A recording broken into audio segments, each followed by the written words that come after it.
Jessica Wetzel, and I am the e-commerce manager here at EnableMart.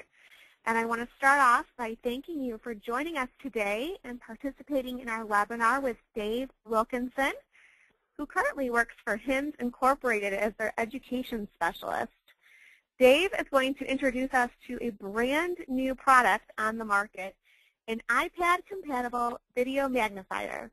And he is going to demonstrate for us how this new product can benefit persons with low vision, especially in the classroom setting.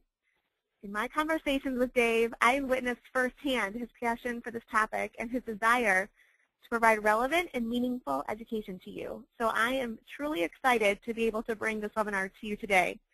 You may already know that Dave, who has been blind since birth, is very experienced not only launching new products for blindness and low vision, but he has also presented nationally and internationally on a variety of topics, including creating books in alternative formats, GPS in the blind, efficient use of AT in the classroom, and much more. So we welcome the experience he brings with him today. But before I turn the time over to Dave, I just want to review a few quick things about today's webinar. The first thing is we will not be taking audio questions, but would like you to submit your questions via the questions interface in GoToWebinar. And you can submit your questions anytime during the presentation, but Dave is planning to take 45 minutes for his presentation, after which we'll answer the questions as they have arrived. This webinar will be recorded, and a link to it will be posted on the enablemart.com website, as well as emailed to each one of you for future playback. In addition, everyone who attends today's webinar will be receiving a certificate of attendance for joining us. And you can expect that email in 3 to 4 business days after today. So it takes us a little time to prepare, and then we'll get it out to you. Without further ado, I'm going to turn the time over to Dave. Well, thank you, Jessica, and thank you to School Health and to EnableMart for allowing me to have this opportunity to speak with you all this afternoon about a device that truly revolutionizes and changes the playing field for low vision devices. And that's a phrase that's tossed around a bit too much, and I've been around this industry for a long time, and so I've seen a lot of things come and go where people think that something is going to be revolutionary, and it is really beyond exciting to be involved with something that truly is. So I look forward to taking your questions at the end, and I will try not to get too technical and detail and boring during the middle. I am a geek. That sometimes works against me. So in that instance, just bear with me, and we'll see where we end up. So when we get started, I'd like for you to go into sort of imagination mode. And I'm going to be saying, because of some technical issues that we were having, you'll hear me say next some of the times to advance the PowerPoint slides. And just to put it out there ahead of time, that's because I'm having someone, Jessica or Sarah, are actually advancing the slides. I am in a hotel that just decided to not have internet. So that's why you'll be hearing next. So Sarah, if you can go ahead and go to the next slide. So wouldn't it be cool, and again, we're imagining here, if you had a video magnifier that would actually hook up and let you see information on your iPad or Android device. Next. And wouldn't it be really cool if this device would let you read what was on your desk? So you'd have close-up viewing. You could write under it. You could use it for distance viewing, all from one place with one magnifier hooked up to your tablet. Next. And adding to sort of our wish list of wouldn't it be cool ifs, you'd be able to use touchscreen gestures that you already know. You'd be able to have a familiar interface with your tablet that you already know. So there'd be a virtually non-existent learning curve for this device. Next. You'd be able to use Wi-Fi to connect to your tablet. And better yet, the Wi-Fi would be actually built in so that you wouldn't have to worry about connecting to someone else's network. You would actually have one. And this is where it gets really exciting for me. Next. Meet eBot. eBot, and the E, we've had a lot of debates over what the E stands for. We were tossing around different ideas for a while, and for a while it was the E was for education, then the E became employment, and as time has gone on, and then it became education and employment, and as time has gone on, it's sort of become everything, because you can use eBot for virtually everything, anywhere, anytime. And you'll notice that there are 3 different versions of eBot, and we will talk about all 3 versions of eBot: the eBot Basic model, the eBot Advanced model, and the eBot Pro. All of them are allowing for wireless connectivity to your iPad or your Android device, and that has never, ever been done before. There's not another low-vision device out there that will let you connect to an independent tablet, much less do it wirelessly. So this is truly breaking revolutionary new ground, which is profoundly exciting for us here at HIMSS. Next. Now would be a good time to sort of discuss some of the differences between eBot Advanced and eBot Pro. You're looking at a picture of the eBot Pro. The eBot and eBot Advanced both let you do everything that we've talked about so far. So you're able to do near viewing close up, viewing from far away. You're able to write under it. You're seeing all of this on your iPad. You're seeing it on your Android device. You can connect to other devices that we'll get to a little bit later on, but we don't want to mess with cables before we have to, so we'll get back to those later on. But eBot Pro adds a whole other dimension to things. The eBot Advanced will let you do optical character recognition, so that whatever printing is underneath the camera, you can take a picture of it, and it's what you see is what you hear. So it's not taking the full page; it's just taking what's underneath the actual the actual screen view. Whereas eBot Pro gets the entire page of information. eBot Pro also has 2 cameras, one of which is dedicated to the optical character recognition, and the cameras are hooked up to very quiet motors that allow you to use your thumb with a joystick with the remote to move the camera without ever having to take your hands off your desk or off of what you're doing. You just move your thumb over the joystick and you can move the camera down to look at near view. You can move the camera then far away to look at distance view. The camera remembers where you are, so that in between near view and distance view, it automatically focuses back on the last item that it was focused on. The motors are very quiet. They're the same motors that are used in other digital cameras. So they're strong, they're tough, they're very unobtrusive, so that you don't run into issues of having something be socially, aesthetically not pleasing. The eBot Pro also has a secure digital card slot, which will allow you to take photos or video. Because one of the issues with using a video magnifier has always been, especially in a classroom, you're supposed to be focusing on your textbook, focusing on the whiteboard, listening to what the teacher has to say, taking notes, and running this video magnifier thing that's taking up your desk. And the reality is you really can't do all of that. So what eBot Pro allows you to do is, if you see something on the board, say a complex formula that you know is going to be on the next chemistry exam, take a picture of it, store it on your SD card. Or if your math professor is showing something about quadratic equations, which baffles me to even think about, then you'd be able to shoot some video of it and store it and go back and take notes later on. So it's allowing you to still multitask, but it's allowing you to knock out one of those crucial tasks, that task of actually taking notes on what you're looking at, until later on when you're in a little bit more of a calm environment. Next. And here you see all 3, eBot, eBot Advanced, and eBot Pro. eBot and eBot Advanced look very similar to each other. eBot Advanced has a remote. Obviously, eBot Pro has a remote as well. And we'll move to our next slide, and you'll see that they're all folded up. And this is pretty cool. They fold down quite small. You can put them into a backpack. We'll get into the specifications later on, but you can get 4+ hours of battery life from your eBot or your eBot Advanced or your eBot Pro. These will easily fit into a backpack. The case that all of the eBots come with is very much like a backpack, so that, or you can put it into your own computer bag, which is what I did when I was moving eBot with me today, so that it easily collapses, but at the same time, when eBot is unfolded, it's sturdy.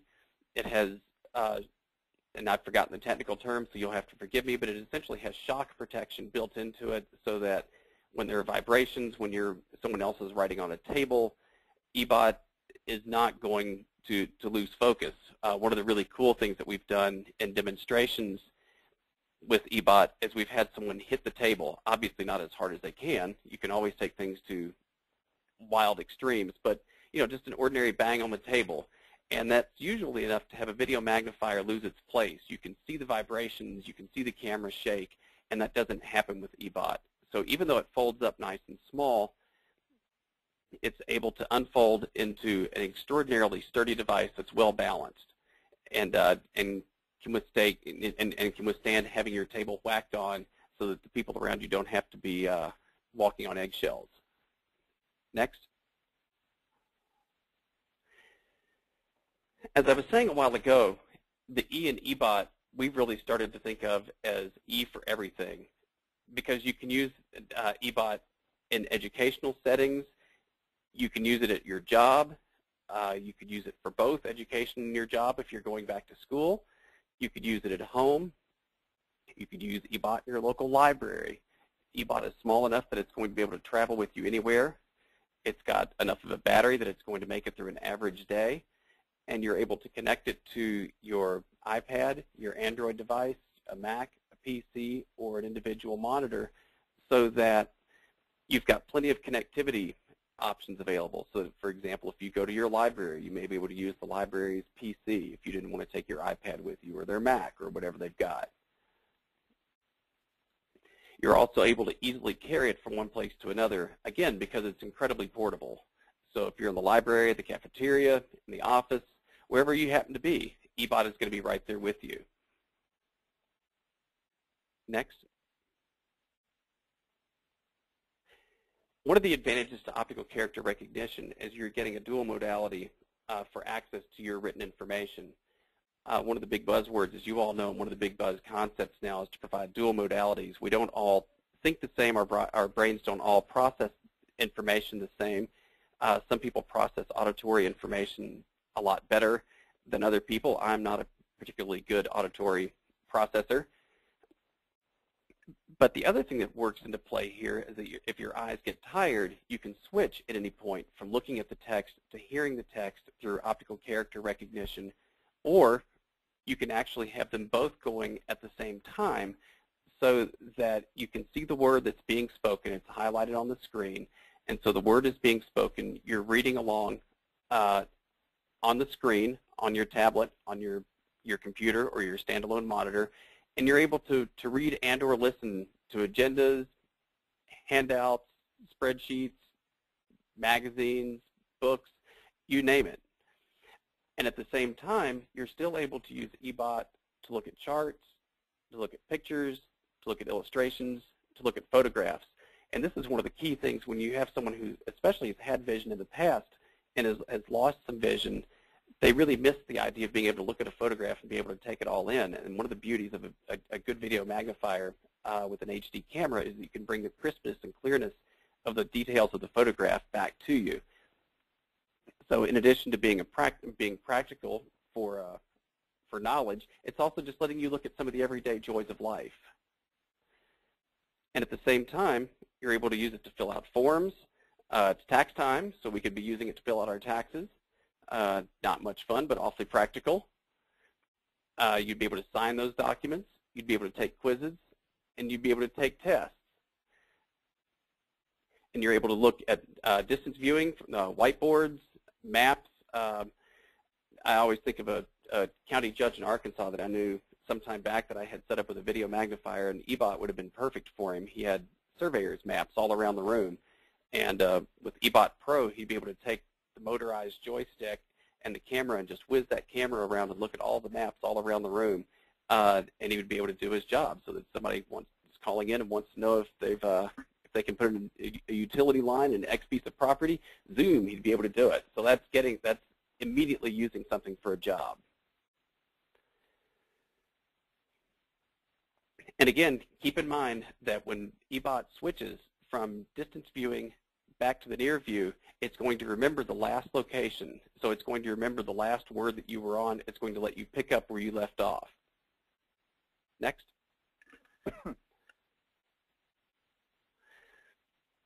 Now we look at eBot and its connectivity to other devices. We've already given away a little bit of the thunder here.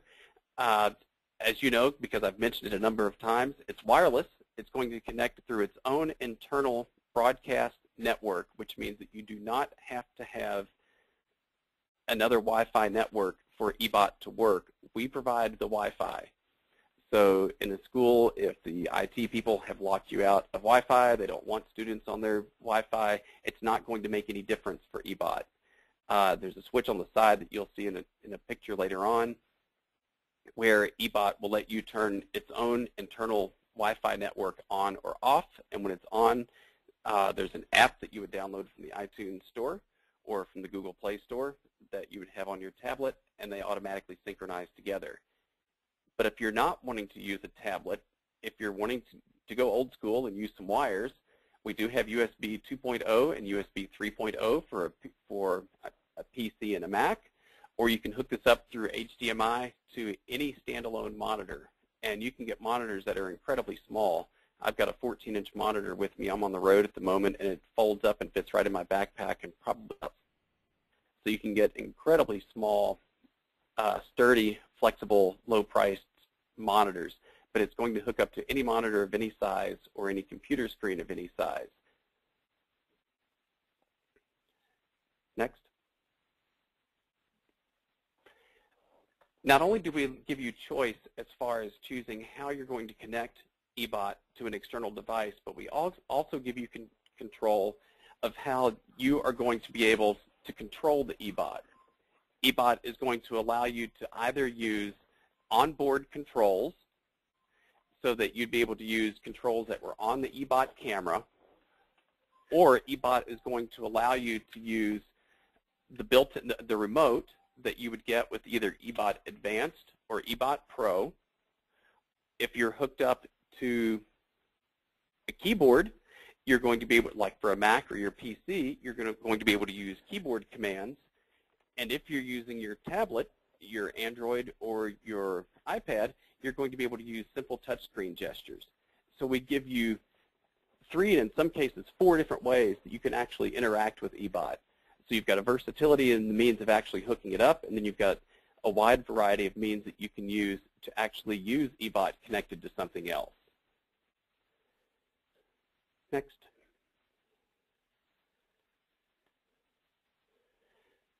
Now you've got a picture of the eBot. You can see the switch on the side where you can turn the wireless on or off. Obviously, if Wi-Fi is turned off, you're not going to be connecting to any iPad or Android device. But with Wi-Fi turned on, you are going to. There's also a hierarchy involved so that if you are connected to, say, a monitor and you turn your iPad on, eBot will look for the iPad first, and then if you turn the iPad off, it will automatically switch to the monitor. This is useful if your battery starts to run low. On your iPad, you can see that the battery is going to be running low, but you want to be able to get through that next test in your classroom by using your iPad, but at the same time, you may have a standalone monitor that you've got as an emergency backup, and eBot would automatically switch from one to the other.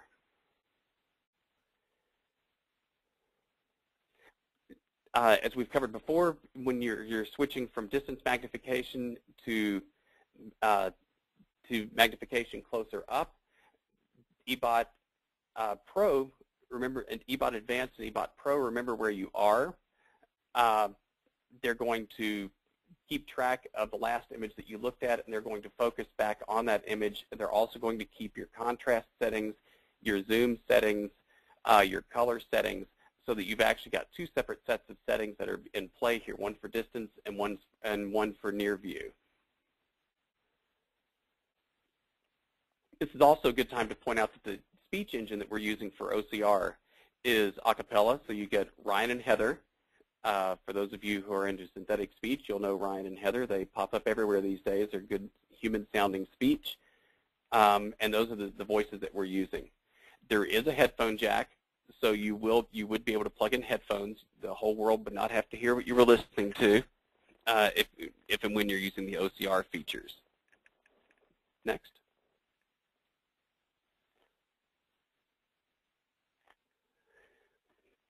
In a classroom, eBot presents all kinds of possibilities.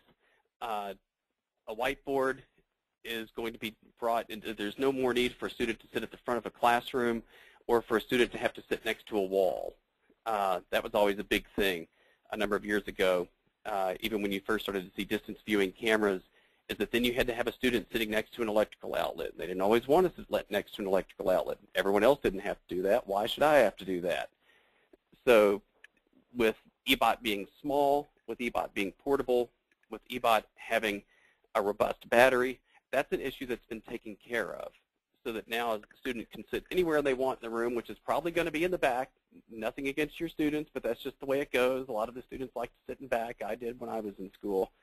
And you're going to be able to use the distance viewing to look around, to see the whiteboard, probably to look at other classmates. That's not the desired use for eBot, but it's going to happen, and it lets your students get in trouble just like everyone else. Nothing wrong with that. They're going to be able to look at the clock on the wall to see how much time is left in class, so that 10 seconds before the bell rings, they can get eBot put away and be ready to zoom to the next class. So they don't have to stay there a second too long. They're going to be able to look at the teacher in the front of the classroom. They're going to be able to see the teacher looking at a map on the wall, pointing at that map, showing different things on that map, and the student's going to be able to keep track of all of this. Next slide. In addition, the student is going to be able to read, whether it's a textbook, whether it's a handout that a teacher decided to use just a little bit before class. A lot of the time what has happened in the past is that the primary responsibility has been for the teacher to provide materials in accessible formats. And eBot helps to shift that responsibility a little bit. And while we certainly don't want teachers to shirk their responsibility and to stop providing anything in accessible formats, there are times when it happens, when you decide you're going to use materials at the last minute, or you change up your lesson plans. And then you remember that when you change up your lesson plans, that here's one student who won't be able to read the new information. And that's no longer the case with eBot. And the student gets to take some of that power and some of that responsibility and say, I can make this accessible. I can read it on my laptop or on my iPad. I can use optical character recognition so that eBot is reading back to me. I can take information that you decided you were just going to use, and I can make it work for me. At the same time, the student's going to be able to use this for tests, whether it's essay tests, whether it's the bubbles on Scantron forms. I think people still use Scantrons. You're going to be able to use this for writing down formulas for math problems. And again, if you're working on a math assignment at your desk, and then the teacher starts to show something else on the board, you're just going to flip the camera, and you're going to switch from one to the other. Next.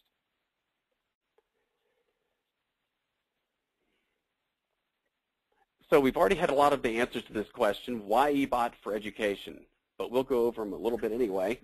You've got dual modalities for sensory input, so that you've got the ability to look at text and or listen to text and or switch back and forth at will to the means that currently fits what you need and what you want.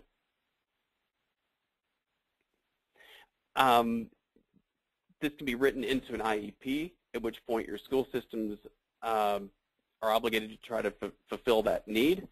You're also able to take standardized tests, so that you're able to use this for testing. And in general, this is just promoting inclusion in education. And it's not only inclusion in education, but it's inclusion in the fact that technology can be cool and can be very practical. One of the downsides to assistive technology in the past has been that it wasn't necessarily cool. It didn't look good. It didn't interface with something that your compatriots understood or that they knew about. And that's no longer the case with eBot. eBot is letting you hook up to your Mac or your PC or your Android or your Apple, your iPad. All of these devices are being used by compatriots of the student.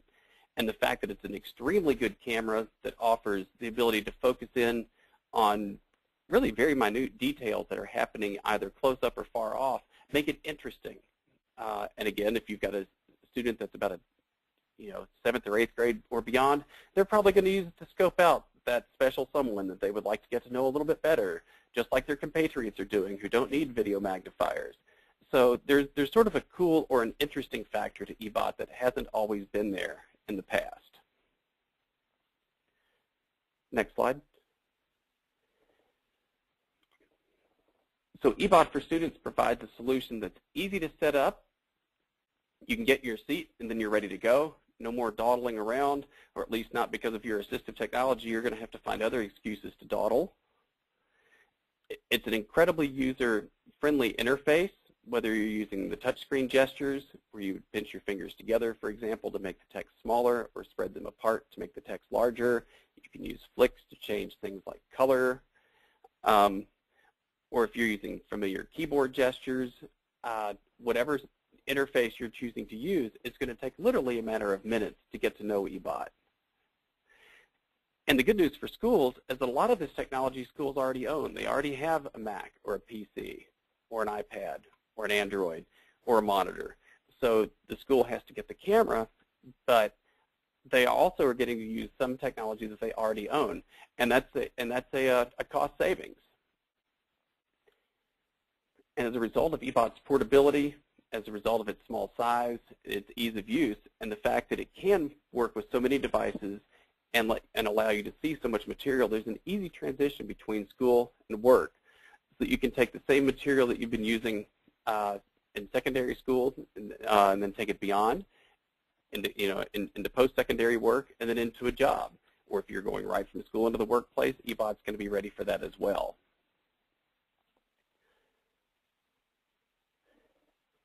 And again, we have a couple of things that I zoomed ahead and was already talking about here, with the ability to make text accessible to students in a classroom, and the cool wow factor. And the wow factor really can't be overemphasized. Blind or visually impaired students enter into a classroom with a couple of strikes against them. Not being able to see all that's going on around you draws attention to yourself, and that's not what you want. You want to be able to sort of blend in. And while having a camera on your desk isn't helping you to blend in per se, you're using that camera with the other devices that other students are using in the classroom. And so students are able to understand the additional power that those devices have and how they bring independence to other people. And so the wow factor is pretty important. Hey, Dave. This is Jessica. And I just want to make sure we're on the right slide. I was getting some questions about the right slide, and we need to be on which slide? What slide I'm looking at 19. I can go backwards. What slide are you on? No, need to go to 19. It looks like we just need to advance 2 slides, and we'll be right there with you. My apologies. I can talk all day. And it's wonderful listening to you. It's wonderful speaker. I'm enjoying myself immensely. I'll have to tell my son that you said so. He's 15 and won't believe it. That's why you speak so nicely about the students in the classroom. Yes, indeed. All right, I believe we're in slide 19 now, and I'm going to go ahead and let you go on. Okay, where it says what eBot means for students. Yes. Mm-hmm. Okay, great. Thank you very much. So just to recap a lot of what was on this slide, and my apologies that we got out of sync. You're using technology that schools have already owned. It's an easy transition from higher education into the workplace. It's mainstream technology that's being used in a new and interesting way, so that other students in the classroom are seeing the possibility of their computers, the possibility of their tablets being used with this high-end digital camera. The teachers can save time converting print to text before class because you're already there. And we've got multisensory support for not only visual disabilities, but also learning disabilities. A lot of instances with learning disabilities, it helps for the student to be able to hear the word as it's being spoken, and that's something that you can do with eBot.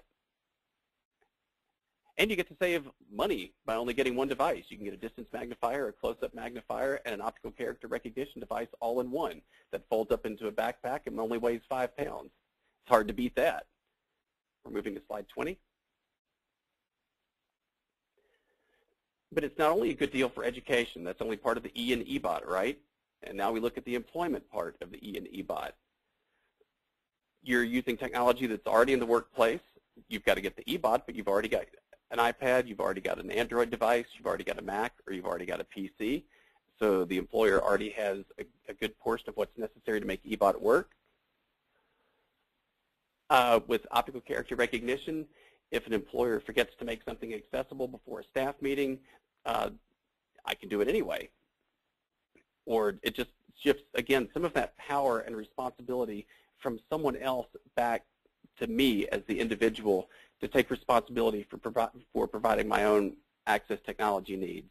It's nice if other people remember to have things in an accessible format for me as an employee, and not to always come back to me, but it's all about me. So, but just from personal experience, it's nice to have materials made accessible. It's even nicer if I can take that power and I can seize that control and I make my own materials accessible. And then it's my fault if it doesn't happen, and it's easier to place both the credit and or the blame. With distance viewing, your employees are going to be able to access presentations, such as this PowerPoint if we were putting it up on a projector, so that, again, you could sit in the back of the room. You could try to hide, although your eBot's going to make that a little bit difficult, and you could use it to look at the front of the room. eBot's going to be following you on business trips. It can follow you home. It can go to work. It can go to a conference room down the hall. eBot can just be unplugged, and it can follow you, and you just need eBot and something to hook it up to, and you're good to go. And then again, we have pictures of your eBot and your eBot Advanced. We should be on slide 21. This just has some of the basic specifications of eBot. And I'll also take this opportunity to go over to some of the magnification, explain some of the magnification levels of eBot here that I didn't cover earlier and that aren't on the PowerPoint. But you can see some of the specifications here, that it weighs under 5 pounds. You've got the dimensions there. Now, we have 1 to 39x as far as magnification. That's going to change depending on the size screen that you're using. For example, on an iPad, because it's a smaller screen, you're actually going to be getting, you can go from 0.8 times the original size to 35 times the original size. If you're using a 24-inch monitor, you're going to be going from 2.2 times the original size to 97 times the original size. One of the things that people sometimes get confused is magnification is different from zoom. When you're zooming in on an image and you're making it bigger or smaller, that's an arbitrary scale. So the numbers that are relating to zoom don't necessarily tell you how big or how small the magnification level is. And people will often cite numbers. We get up to X size. It all really depends on the size monitor you're using or the size tablet that you're using. Just to give one more example of that, if you're using a 17-inch laptop, which is pretty much a standard laptop screen, you're looking at 1.5 times the original size at eBot's lowest magnification, all the way up to 65 times its original magnification. And again, the mechanical structure of eBot is such that the camera and the control panel balance each other out. So you don't have a device that's top heavy, or you don't have a device that's going to fall over easily, which is important in a work situation, and I would argue even more important in a classroom where you've got students that are, well, you know how students are. It's sort of enough said. You've got electronic stabilization so that if a table is hit or if it's shaken, the image isn't going to shake up on the screen, so that if you're in, say, a biology class and you've got someone who's writing next to you, or they whack the table in frustration, you're not going to lose your place. And now we move on to the big question, slide 22, models and pricing. The eBot basic model, which again has the video magnification features but not the optical character recognition, is $2,695. When you add the ability for optical character recognition and you add the ability to use a remote, you jump to $2,995. Keep in mind that your optical character recognition is what you see is what you get, or as we like to think of it now, what you see is what you hear. So if you're not seeing it on the tablet, you're not going to hear it be spoken. If you want to get more of the image, like the entire page, then you're going to want to look at the eBot Pro, which in addition to scanning the entire page, will let you use the joystick so that you're controlling the motorized cameras with your thumbs or any other finger, I guess, of your choice. You also have a secure digital card slot so that you can record video of an activity, or you can take still photos and save them onto your SD card. I have forgotten what the format is for video. It's a standard format. For pictures, it's just JPG, so you'll be able to open them anywhere. So you're not limited as far as a proprietary file format just to eBot once you take those pictures. And now we move to slide 23, which is Q&A. I ran a little bit short, which means that I either talk too fast or I'm not sure what else it means. But I will be happy to take questions at this point, and then we'll finish up by talking a little bit about how pleased we are to be a valued partner with School Health and with EnableMart, and we'll give you a little bit more information about them. But at the moment, I'll be quiet, at least temporarily, and we'll wait for questions, and we'll go from there. Thank you, Dave. This is Jessica back on, and I'm going to look at some of these questions that have been coming in. Although there is a really cute one that came in from Gail in Virginia, and she just wants to say hi to you. Really I know Gail in Virginia. We yeah. met at Virginia AER a couple of years ago. Hello. I thought that was cute. Hello from Canada. Yeah, there was. Yes. So there are some questions about the pricing and the battery life, which I think we addressed. I'll be happy to go back over those if we need to. Okay, and she did say that she got them answered, so she was happy with those answers as you went through the presentation. It looks like Andrew is asking, how does the user handle oversized documents, and can the images be stitched? Can the images be stitched is one that I do not know the answer to. My initial thought is probably not. However, Andrew, if you will get me your contact information, I will get a more complete answer for you. Oversized documents. I do have his email, by the way, so I can do that for you. Great. That would be awesome. Oversized documents, you're panning back and forth with the camera. We've eliminated the use for an XY table. This is particularly easy to do with eBot Pro because you never actually have to touch the camera. You're simply using the joystick to scan across the page and then to move to the next line. We also do have an auto scroll feature that will allow eBot to simply scan down and start scanning the next line of text. I'm always a little bit dubious of auto scroll just because that means that, you know, unless you want to see things at the exact same speed. I'm a Braille reader, and I never use auto scroll on my Braille display because as soon as I do, I come across a word that I don't know, and so I have to stop, back it up, look at it, and then I've turned off the auto scroll and I have to turn it back on, and I've ended up wasting time rather than saving time. But there is an auto scroll feature. But again, with eBot Pro, oversized documents are particularly easy because you can just scan the document with the camera without ever having to take your hands off of your desk or off of your material. And hopefully that answers your question for you.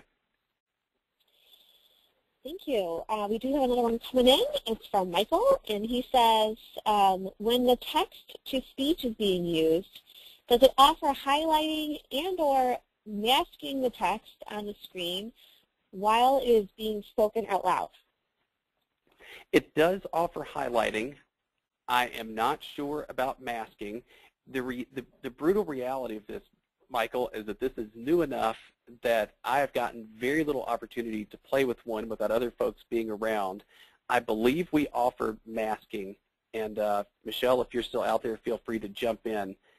We do offer highlighting, and I am positive that I've seen masking on this, although sometimes I dream things up. Again, if I can get your email address, I will be happy to answer that more completely. And Michelle is jumping in here. Michelle also works for HIMSS and is our sort of silent question answerer here. She's keeping me on track. Don't let them kid you. She sent me some messages. eBot does have masking in lines, horizontal and vertical is what she has sent to me here. I thought I saw them in the settings, but I get confused really easily.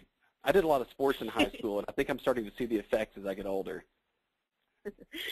So to your point, though, Dave, these are all really great questions, and we can type them up into a PDF and send them out with the follow-up email so that everyone can see all the answers that you have. So we also have, can you explain how you are connecting to an iPad via Wi-Fi? Does this mean I have to have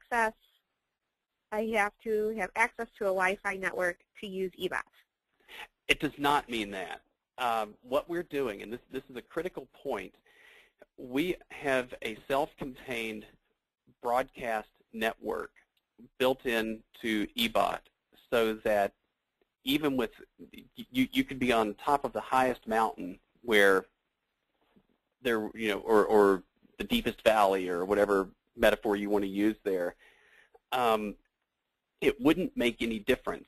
We have the Wi-Fi network built in. We are broadcasting a network that is essentially the eBot's serial number. And what happens with that is that the app that you download from the iTunes Store or the Google Play Store then sees the eBot serial number.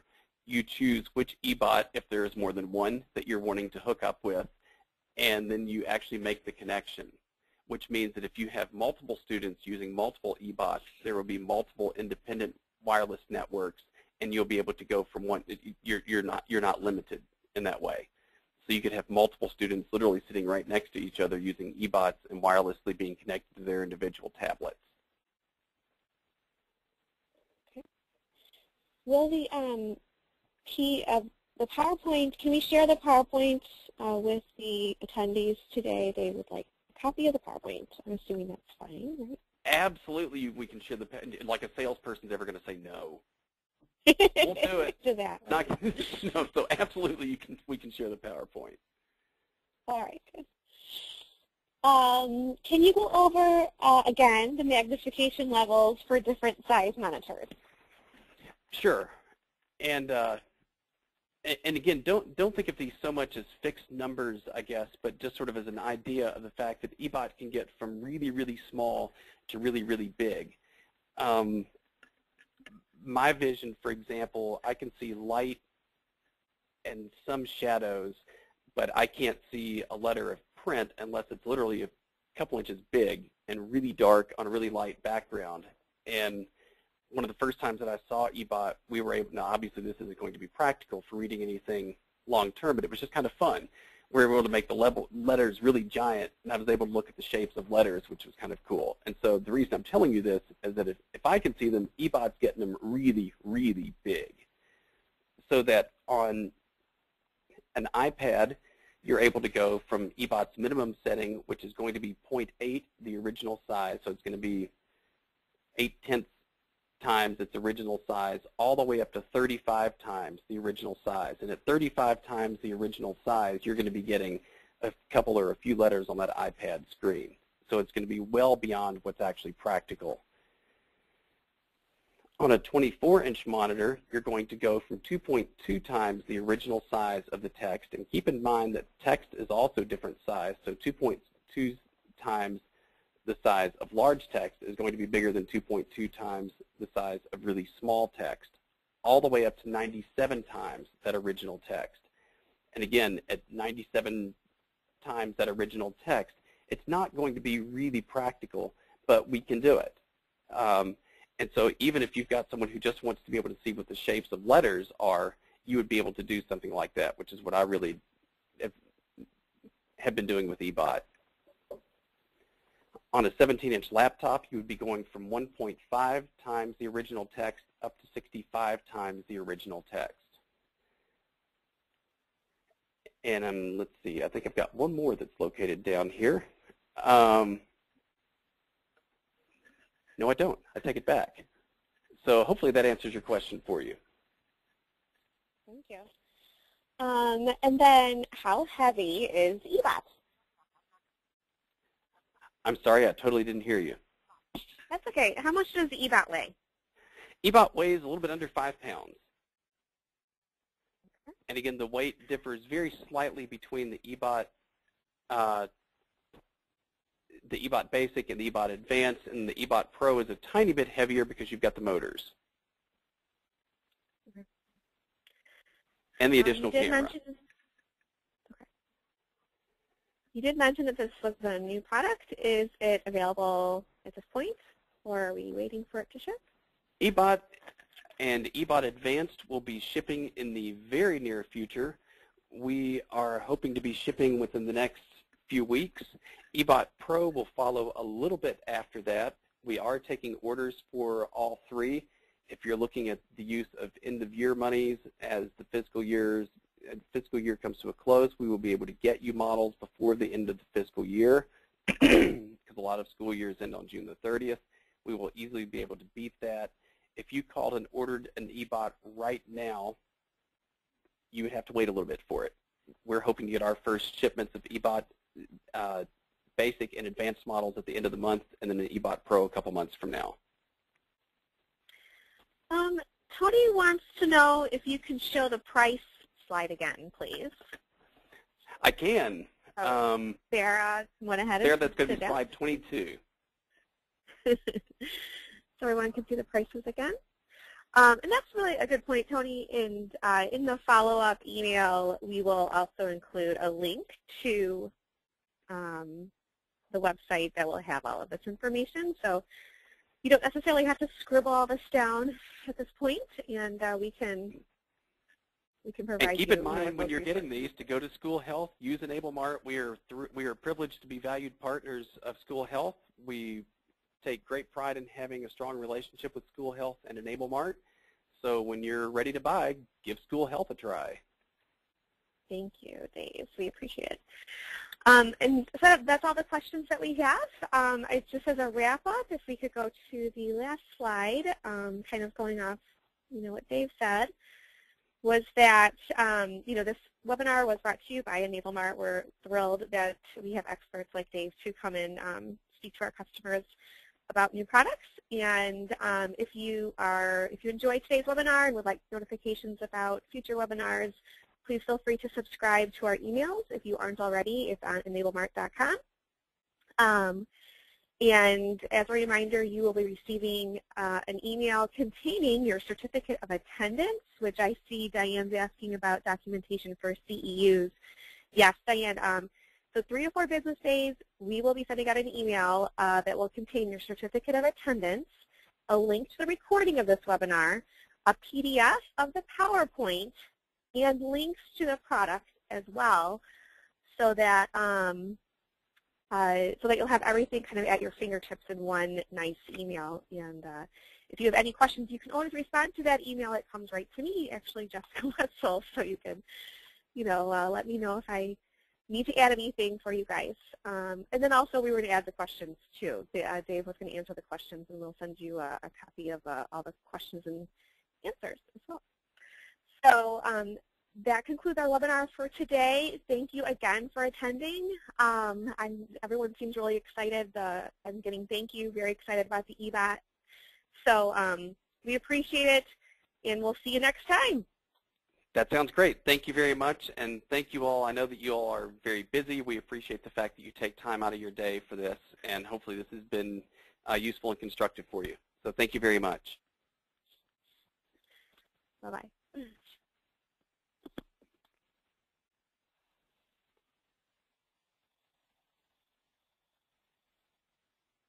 Okay, is that it?